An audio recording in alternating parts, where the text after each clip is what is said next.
Sound effects. Why should you use them? What are types of sound effects? What are each types used for? Where can you get them from? And finally, how to use them. In this video, I'm gonna show the ultimate guide about sound effects in your videos. Are you ready? Take some notes and let's dive in. And by the way, thank you for the idea for the video. And if you also want me to talk about some topic, feel free to comment down below. So the first question is, why should you even use sound effects in your videos? The main role for sound effects is to bring all the effects that you've made in your projects to life, to stimulate the viewer's feelings and make them more engaged. Now, the incompetent using sound effects can bring the opposite effect. And what do I mean by that? I'm gonna talk about that later. Now let's ask, what are types of sound effects? There are a lot of types of sound effects, but I want to show you only a few main types that you can probably be interested in. And these are swooshes and whooshes, risers, hits, drones, and so much more. Now, what do you need each sound effects for? Swooshes and whooshes are used to express the sound of some movement. Risers, which I personally don't use often, but I need to change that, are used to build attention and anticipation because it suggests the viewer that something important will happen in a moment. Hits are usually put right after the risers to release the tension. Drones make that interesting cinematic atmosphere. And other sound effects are those that represent some specific actions. For example, keyboard typing or mouse clicking. But you can approach that more creatively and come up with your own representation for each sound effect. Like for example, I do like adding digital data sound effect whenever I add some arrows animations like this. And your only limitation is your creativity and how much sound effects do you have. So now,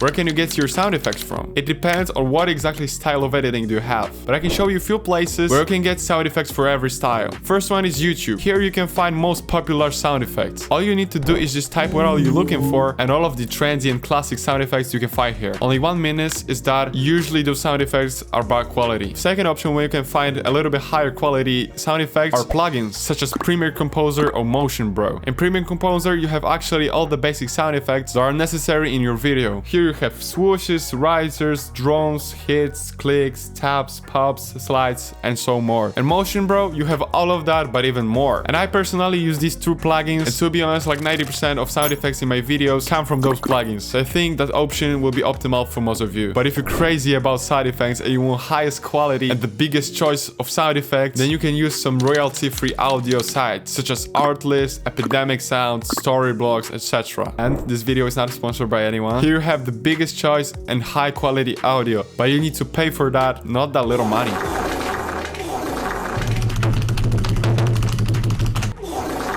The only exception is YouTube Library, where you don't need to pay and you can find pretty good quality audio, but in some cases there's attribution required. And the last extra option is for editors with meme style. There's a website called My Instance where you have subs probably from every meme on the internet. So if you do all of that meme edits, that is worth checking. Now we know what is the role of sound effects, what types of SFX there are, what they are used for, and from where we can download them. So the question is, how should you use them to not ruin your edit? And this is what I was talking about earlier, because incompetent using sound effects can ruin your whole project. So how to use them competently? First rule is to use only an essential amount of sound effects in your videos. You don't want to complicate that, because I see many people want to make their videos funny by adding too much sound effects, but they end up with some cringy edits. So try to add sound effects only there where it's necessary. Even when this is some hyper edited video, your every sound effect should have a certain role on your timeline. Second rule is to place your sound effects correctly. I was talking about that in this video, so you can check it out, but now quick reminder. So I need to make sure that your sound effects match your effect and appears at the right moment,